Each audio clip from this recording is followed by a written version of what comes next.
Hermine Bourdin for Ilatis. So, hi, Hermine, welcome. We are so happy that you have just arrived in Milan with us for the Design Week. Well, thank you so much for having me. I'm really excited to be here for the Milano Design Week in this really nice place and all this cool project that you are doing, and honored to be here. Yeah, we are at our third stop of our happening Ilatis that you are part of, and so these 5 different stops during the Design Week that we are bringing with an happening and open air living room, and so design and digital art together, merging together. And you were such a perfect artist profile to be with us, and we're so happy for this because the idea of Pilates is really of merging these different levels and dimensions. So design, art, digital, they are all merged together in which is what we call just experimentation. That's what is interesting for us. And what we want to ask you, and so to start this podcast together, is how did you start your research as an artist? How did you approach sculpture, which is actually then your main, media? But how did your journey as an artist start? Well, I always dreamed to be doing sculpture, actually, but I didn't go straight into sculpture. Actually, I did some other job before because, I was not like thinking it was possible somehow. I don't know why. And so I went, but I studied in the design a bit. Also, I did some illustration work and graphism. So I started I was very into art, but sculpture for me, it was a bit impressive, to make sculpture. So my journey starts with more like digital illustration and also illustration by hand, things like that. And later on, I lived for two years in Copenhagen, where I work in design.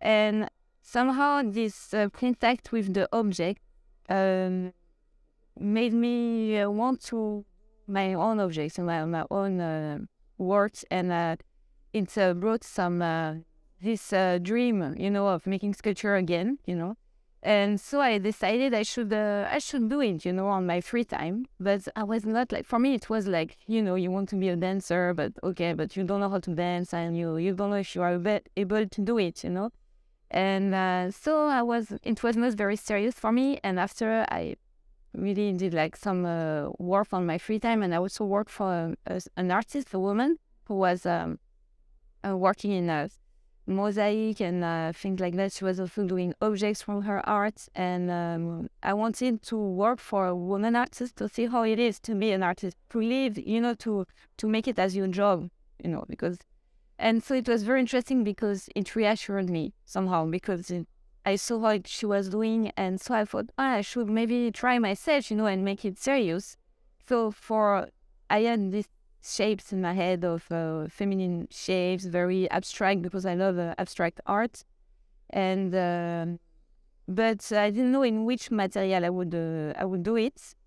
So for 2 years I was touching many material, and sculpting, but taking my time, and it was really like a long process. And finally, I did some, like, I don't know how it's in English, but like welding with metal. I did also plaster, like stone, everything, many materials. And actually, when I thought maybe I should do it in clay, And when I did it, I fell in love with the material, and because it was very feminine and it made sense with what I was sculpting. And so after I started to do it full time, and decided to make it my job, And now this is my job, and I'm so happy, because I think if you put energy in your passion and you learn how to do it, you can do it. But it's a lot of work. But it's a bit my journey. It's not like very like it's a bit weird because I took some different paths. But this is how it started, basically.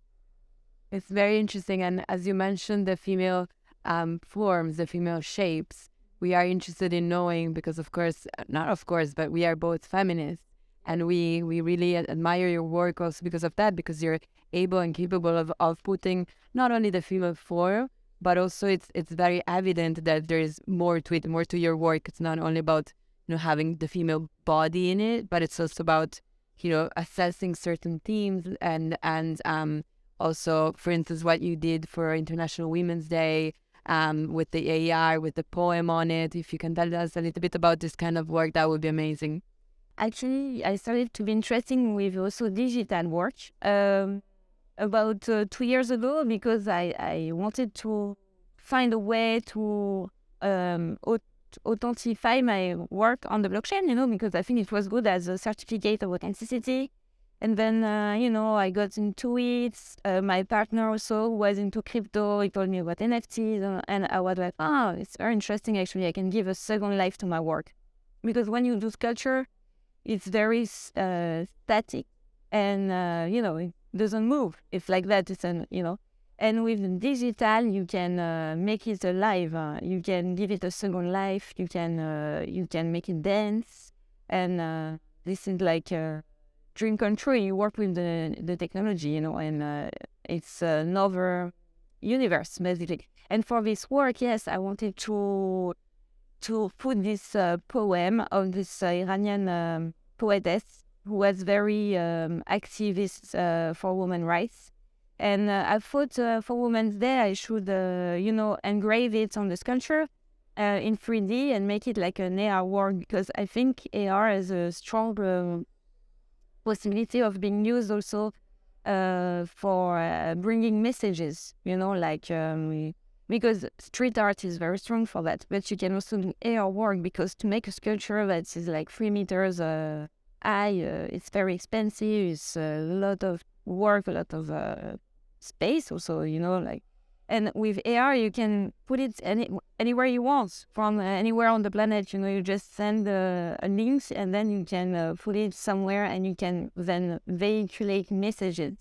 And here it was about women's rights, for sure, especially with what's happening in Iran, so it was important to me to make this piece. And this is the power of I think digital art also, and how I find it interesting to use it with my work. Yeah, and regarding this, we can just take this inspiration also to speak of what we have done for Ilatis, also like bringing both a physical work that you had already, but also transforming a work that was born digitally and then turning to physically. And speaking, of course, of Serpentine. Yeah, the work that you made with Krista Kim, and then we then turned to reality in glass today, If you want to speak something about how the work started with, that collaboration, and how we got today to Serpentine in glass. Yeah, of course, this is the other way around. So you start from digital and you make it alive, which is very fun also, because you can merge different universes. Because, like, for instance, I love the work of Krista Kim. I love it because it's a Zen art, and I met her in Paris, and we wanted to do a collaboration with it together, and we were thinking what we could do, and she liked this sculpture, this light sculpture, I call it. It's a lamp, but inspired from my sculpture, and we thought, what can we use as a material, to make a gradient on the lamp, because mine was in ceramic. And so we thought about glass, because her work is very like glass, like her Mars house is like made of glass. And so we thought, yeah, let's make it like this. And after it was a big challenge to put it off in physical, and now it's done in Murano glass, in Italian glass blower, and it's really nice, really good looking, because we had made a little one which was more like a prototype, and this one is like really stunning. Like I really love it. So yeah, it's very exciting, because you can also have some idea and you make it digital, and you can see right away how it looks. You don't have to go through the process of doing it physically, and then you are happy with the shape, and comes the next challenge of bringing it to life, from the digital. And it's very interesting, because you can both you can work both ways. You can either make it from digital to physical, or have it something physical and you want to enhance it with digital tool, and it's a lot of fun.